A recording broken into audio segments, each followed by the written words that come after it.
Hello दोस्तों, आपका हमारे चैनल पर स्वागत है। कहानी शुरू करने से पहले कृपया हमारे चैनल को सब्सक्राइब कर लें और बेल आइकन दबाना ना भूलें, क्योंकि हम लाते रहेंगे आपके लिए हर बार ऐसी ही मज़ेदार इंटरेस्टिंग कहानियाँ। आइए कहानी शुरू करते हैं। बहुत समय पहले की बात है।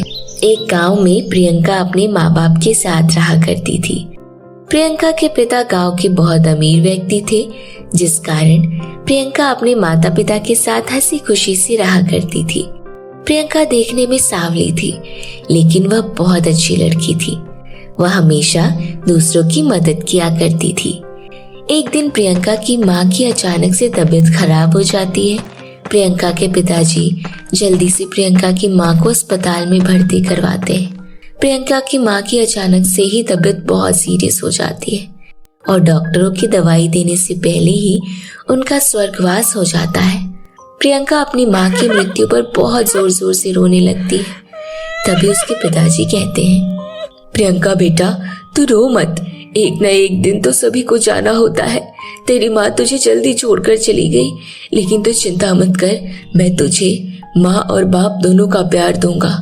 इस तरह प्रियंका के पिता प्रियंका को समझाते हैं, परंतु अंदर ही अंदर प्रियंका के पिता भी इस बात से बहुत दुखी होते हैं और वह घर चले जाते हैं। घर जाकर वह सोचने लगते हैं कि वह अपनी बेटी को दोनों का प्यार कैसे देंगे। उस दिन के बाद प्रियंका के पिताजी प्रियंका के साथ रोजाना समय व्यतीत करते हैं और साथ ही साथ उसे उसकी माँ का प्यार भी देते हैं। ऐसे ही दिन गुजर रहे थे। एक दिन रिश्तेदारों के कहने से प्रियंका के पिता अंजलि नाम की औरत से शादी कर लेते हैं, जिसकी पहले से ही एक बेटी होती है, जिसका नाम नेहा होता है। नेहा दिखने में सुंदर थी और उसे अपनी सुंदरता पर बहुत घमंड था। अंजलि शुरू में तो अपनी दोनों बेटियों को एक समान प्यार करती थी और नेहा भी अपनी बहन से बहुत प्यार करती थी। नेहा और प्रियंका एक साथ खेलते थे, खाना खाते थे और पढ़ने जाया करते थे। प्रियंका जैसे जैसे बड़ी होने लगी, प्रियंका की माँ उससे झाड़ू पोछा का काम करवाने लगती है। एक दिन नेहा और प्रियंका दोनों एक साथ घर के आंगन में खेल रहे थे। तभी अंजलि आकर नेहा से कहती है, नेहा, अब तू बड़ी हो गई है और मैंने तुझे कितनी बार मना किया है इस कलमुही के साथ मत खेला कर, फिर भी तू नहीं मानती। लेकिन माँ, प्रियंका भी तो मेरी बहन है, मैं इसके साथ नहीं खेलूंगी तो क्या करूंगी? बहन, यह तेरी बहन नहीं, यह तो बस हमारे घर की नौकरानी है और नौकरों के साथ खेला नहीं करते, समझ गई तू? लेकिन माँ, आपने ही तो कहा था यह मेरी बहन है। मैंने कहा ना कि यह तेरी बहन नहीं, अब बस इस घर की नौकरानी है। अगर तू इस कलमुही को अपनी बहन कहेगी तो तेरे लिए भी कोई अच्छा सा रिश्ता नहीं आ पाएगा। अंजलि नेहा को डांट कर प्रियंका से अलग कर देती है और प्रियंका से कहती है, सारा दिन बस मेरी बेटी के साथ खेलती रहती है ताकि घर का काम ना करना पड़े। चल अब जल्दी से घर का सारा काम कर ले और समय व्यर्थ मत कर। प्रियंका रोते हुए घर का सारा काम करती है और अपने कमरे में चली जाती है। प्रियंका अपने कमरे में रोते हुए अपनी माँ की तस्वीर के सामने खड़े होकर कहती है, माँ, आप मुझे छोड़कर क्यों चली गई हो? आप तो सब देखती हो कि इस घर में मेरे ऊपर कितना अत्याचार हो रहा है और पिताजी देखने भी नहीं आते। माँ, वापस आ जाओ माँ, मुझे आपके साथ रहना है। जब तक आप जीवित थी आपने मुझे कभी किसी चीज की कमी नहीं होने दी। आप तो मेरे बोलने से पहले ही मेरी जरूरत का सभी सामान मुझे दे दिया करती थी और अब तो मैं 2 वक्त की रोटी के लिए भी तरस जाती हूँ। अगर गलती से मैंने किसी दिन अच्छा भोजन खा लिया तो सौतेली माँ मुझे ताने मार मार के परेशान कर देती है। माँ, मुझे भी आपके पास आना है, कृपया मुझे भी स्वर्ग बुला लो।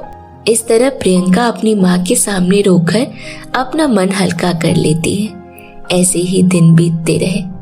एक दिन शादी में जाने के लिए अंजलि नेहा से कहती है, नेहा बेटा, कल हमें शादी में जाना है और मैं चाहती हूँ कि तुम भी हमारे साथ चलो। इसीलिए आज हम कपड़े लाने के लिए मॉल चलेंगे और वहाँ से तुम्हारे लिए एक सुंदर सा गाउन खरीदेंगे, जिसे पहनकर तुम बहुत सुंदर लगोगी। अपनी सौतेली माँ के मुंह से इतना सुनकर प्रियंका कहने लगती है, माँ, आप मुझे कभी भी शादी में लेकर क्यों नहीं जाती? माँ, मैं भी तो शादियों में नए कपड़े पहनकर जाना चाहती हूँ। तेरे पास तो ना ही सुंदर शक्ल और ना ही सुंदर कपड़े, मैं तुझे लेकर नहीं जाऊंगी। माँ, नेहा के पास भी तो कपड़े नहीं है, आप जब उसके लिए कपड़े लेने जाएंगे तो वहाँ से मेरे लिए भी ले आना। चुप कर, मैं तेरे लिए एक भी जोड़ी कपड़े नहीं लाऊंगी और ना ही तुझे अपने साथ लेकर जाऊंगी। मेरी बात ध्यान से सुन, हम जब तक कपड़े लेकर मॉल से आएंगे तो तब तक घर का सारा काम करके रहना, और हाँ, कपड़े धोना मत भूलना। नेहा और उसकी माँ कपड़े लेने के लिए मॉल चली जाती है और वहां से नेहा के लिए एक सुंदर गाउन खरीद लेती है। घर आते वक्त नेहा और अंजलि दोनों एक अच्छे रेस्टोरेंट में खाना खाते हैं। टेस्टी खाना खाने के बाद दोनों माँ बेटी घर आ जाती है। सुन प्रियंका, हम दोनों बाहर से खाना खाकर आए हैं, तो फ्रिज में कल की 2 सूखी रोटी पड़ी होगी, वही खा लियो। यह सुनकर प्रियंका को अपने पर बहुत तरस आता है, परंतु वह अपनी सौतेली माँ को कुछ नहीं कह पाती और चुपचाप उसका अत्याचार सह रही थी। प्रियंका चुपचाप अपने कमरे में वह सूखी रोटी खा लेती है। अगले दिन नेहा सुंदर गाउन पहनकर पार्टी में चली जाती है और वह बहुत एंजॉय करती है। वहीं दूसरी तरफ प्रियंका अपने कपड़े धोने के लिए नदी के किनारे जाती है और रास्ते में उसे एक बूढ़ा आदमी दिखता है। वह बूढ़ा आदमी दर्द से चिल्ला रहा होता है। प्रियंका उस बूढ़े आदमी के पास जाती है और पूछती है, बाबा आपको क्या हुआ है? तभी बूढ़े बाबा प्रियंका से कहते हैं, बेटा मुझे बहुत तेज से प्यास लगी है, क्या तुम मुझे पास की नदी से पानी लाकर पिला दोगी? हाँ बाबा, मैं अभी लेकर आती हूँ। प्रियंका पास की नदी से लाकर पानी उस बाबा को पिला देती है।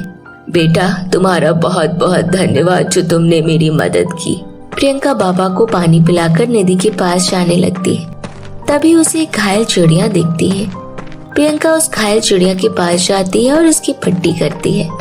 प्रियंका उसका घोंसला बनाकर चिड़िया को घोंसले के ऊपर रख देती है और पास में पड़े दाने लाकर उस चिड़िया के पास रख देती है। इसके बाद प्रियंका कपड़े धोने के लिए नदी के किनारे चली जाती है। नदी के तट पर प्रियंका सारे कपड़े धो देती है। प्रियंका कपड़े धोकर एक पेड़ के नीचे बैठ जाती है और रोते हुए कहती है, माँ, नेहा और उसकी माँ दोनों पार्टी पे एंजॉय कर रहे होंगे और मुझे कपड़े धोने के लिए कह गए हैं। माँ, अगर मैं भी सुंदर होती तो वो भी मुझे लेकर जाती।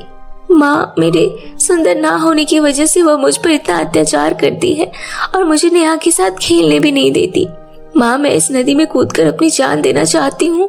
प्रियंका जैसे ही उस नदी के पास अपनी जान देने जाती है, वैसे ही उसकी माँ आ जाती है और कहती है, नहीं मेरी प्यारी बेटी, ऐसा नहीं करते, तुम्हें तो अभी बहुत लंबी जिंदगी जीनी है। यह देखो, यह 2 जादुई सोना चांदी की साड़ियाँ हैं, इनमें से तुम कोई एक ले सकती हो। यह सोने की साड़ी तुम्हें सुंदर बना देगी और तुम्हें बहुत सारा धन दौलत देगी, और यह चांदी की साड़ी तुम्हें दूसरों की मदद करने में सहायता देगी, परंतु यह तुम्हें धन दौलत नहीं देगी। माँ, मुझे चांदी वाली साड़ी लेनी है, मैं धन दौलत का क्या करूँगी? और रही बात सुंदर होने की, इंसान का दिल अच्छा होना चाहिए, उसकी पहचान उसके कर्मों से बनती है, ना कि उसके सुंदर चेहरे से।